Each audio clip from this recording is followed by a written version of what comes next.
पुराने समय की बात है। एक छोटे से कस्बे में राम सिंह नाम का एक जमींदार रहता था। उसकी दो पत्नियां थी, सुमित्रा और कमला। सुमित्रा उसकी पहली पत्नी थी, जो उससे उम्र में कुछ बड़ी थी। शादी के 10 साल बाद भी जब उन्हें कोई संतान नहीं हुई तो गांव वालों के दबाव में राम सिंह ने दूसरी शादी कर ली। कमला बहुत ही खूबसूरत और जवान लड़की थी। गोरा रंग, लंबे काले बाल और बड़ी बड़ी आंखें। जब वो घर में आई तो मानो पूरे घर में रोशनी फैल गई।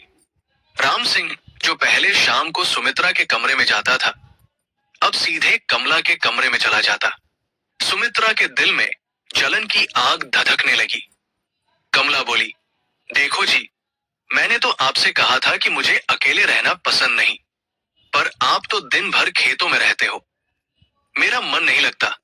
राम सिंह ने समझाया, अरे तुम सुमित्रा से बात करो ना, वो तुम्हारी बड़ी बहन की तरह है, तुम्हें अकेलापन नहीं लगेगा।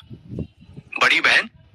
कमला ने व्यंग्य से कहा, वो तो मुझे देखती भी टेढ़ी नजर से है, जैसे मैं कोई चोर हूं जो उनका कुछ चुराने आई हूं। और ये सच भी था। सुमित्रा कमला को देखते ही अपना मुंह फेर लेती। रसोई में दोनों के बीच ठंडी जंग चलती रहती। सुमित्रा कहती, इस घर में मैं 10 साल से रसोई संभाल रही हूं, अब कोई नई आकर मुझे सिखाएगी?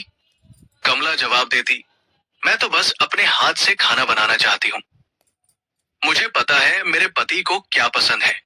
पति? वो सिर्फ तुम्हारे पति हैं, मेरे नहीं। सुमित्रा की आंखों में आंसू आ जाते।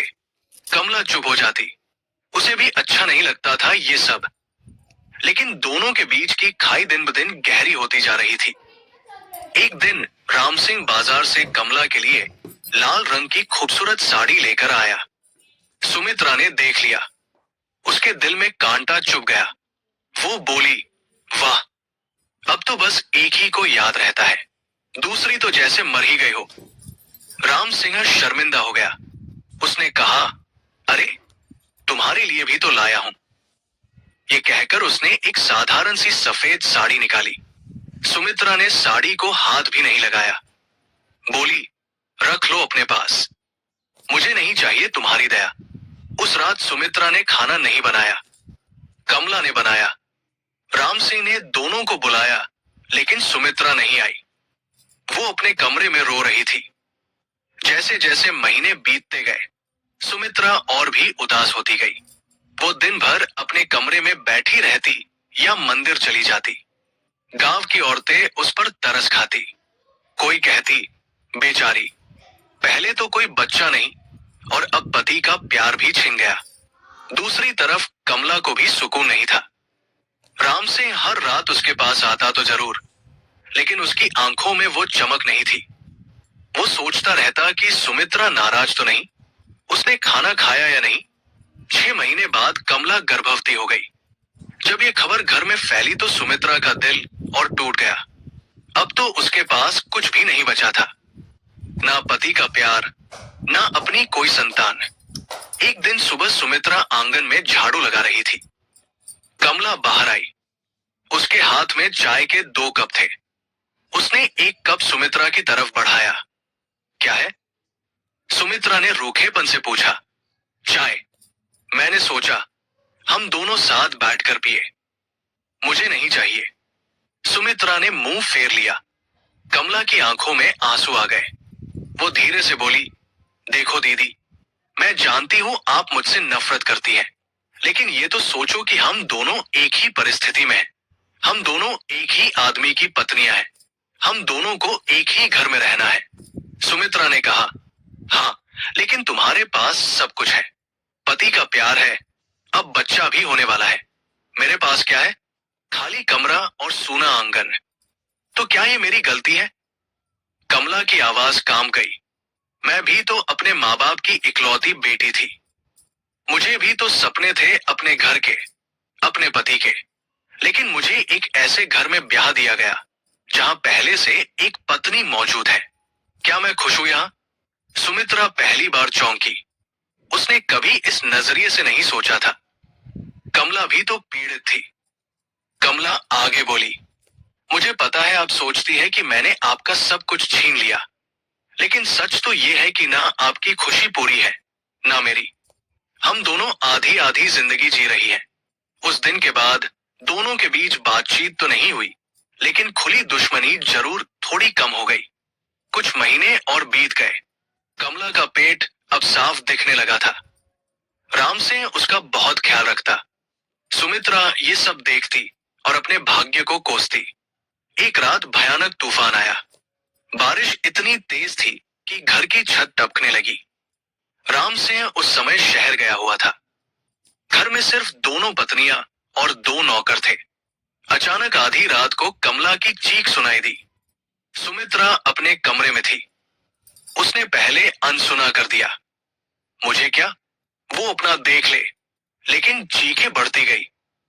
कमला दर्द से कराह रही थी। सुमित्रा का दिल पिघला। वो दौड़कर कमला के कमरे में गई। कमला पेट पकड़कर बिस्तर पर लेटी थी। उसके माथे पर पसीने की बूंदें थी। दीदी, बहुत दर्द हो रहा है। लगता है बच्चा होने वाला है। क्या अभी? लेकिन अभी तो समय नहीं हुआ। सुमित्रा घबरा गई। पता नहीं, लेकिन दर्द सहा नहीं जा रहा। सुमित्रा ने तुरंत नौकर को दाई को बुलाने भेजा। लेकिन इस तूफान में कौन आता? रास्ते टूट गए थे। पानी ही पानी था। नौकर खाली हाथ लौट आया। मालकिन, दाई कह रही है कि वो इस तूफान में नहीं आ सकती। सुबह तक इंतजार करना पड़ेगा। सुबह तक? कमला रो पड़ी। मैं सुबह तक कैसे? एक और दर्द का दौरा आया। सुमित्रा के सामने दो रास्ते थे। या तो वो अपने कमरे में चली जाए और कमला को उसकी किस्मत पर छोड़ दे, या फिर उसने एक गहरी सांस ली। कमला, घबराओ मत, मैं हूं ना। सुमित्रा ने उसका हाथ पकड़ा। कमला चौंक गई। लेकिन दीदी, आपको तो। चुप रहो, बस मेरी बात मानो। सुमित्रा ने नौकरानी से गर्म पानी और कपड़े मंगवाए। उसने अपनी मां से सुना हुआ सब कुछ याद करने की कोशिश की। पूरी रात सुमित्रा कमला के पास बैठी रही। उसका हाथ पकड़े रही।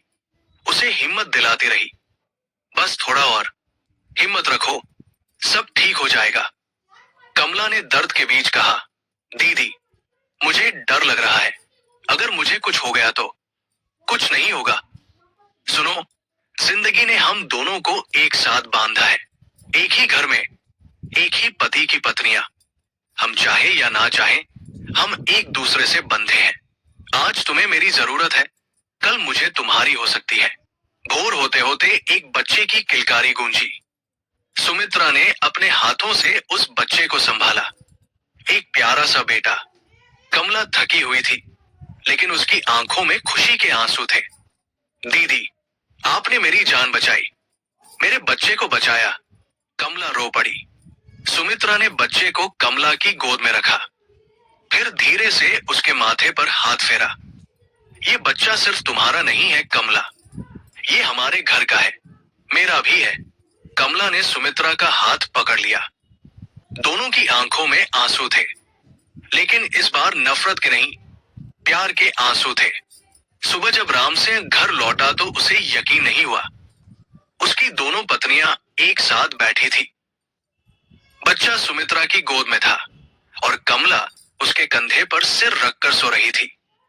ये राम सिंह अवाक रह गया। सुमित्रा ने मुस्कुराते हुए कहा, आओ, अपने बेटे को देखो, हमारे बेटे को। उस दिन के बाद घर में सब कुछ बदल गया। सुमित्रा और कमला अब सहेलियों की तरह रहने लगी। दोनों मिलकर घर संभालती, दोनों मिलकर बच्चे को पालती। गांव वाले हैरान थे। एक बुजुर्ग औरत ने कहा, देखो, ये है असली रिश्ता। जब मुसीबत आती है तो सब मतभेद मिट जाते हैं। ये दोनों औरतें एक दूसरे की दुश्मन थी, लेकिन एक रात ने सब बदल दिया। कमला ने एक दिन सुमित्रा से कहा, दीदी, वो रात मैं कभी नहीं भूलूंगी। जब सारी दुनिया मुझसे दूर थी, तुम मेरे पास थी। तुमने मुझे और मेरे बच्चे को बचाया। सुमित्रा ने जवाब दिया, उस रात मैंने भी बहुत कुछ सीखा कमला। मैंने सीखा कि नफरत से ना तुम्हें सुख मिलता है, ना मुझे। हम दोनों एक ही नाव में सवार हैं। अगर नाव डूबी तो दोनों डूबेंगे, अगर पार लगी तो दोनों पार लगेंगे। एक दिन राम सिंह ने दोनों को बुलाया। मैं बहुत खुश हूं कि तुम दोनों अब साथ रहती हो, लेकिन मुझे एक बात का बहुत मलाल है। मैंने तुम दोनों को कभी समझने की कोशिश नहीं की। मैं तो बस अपनी खुशी देखता रहा। सुमित्रा बोली, बीती बातों को भूल जाओ। अब हम तीनों एक परिवार हैं, और ये छोटा सा परिवार हमारी सबसे बड़ी खुशी है।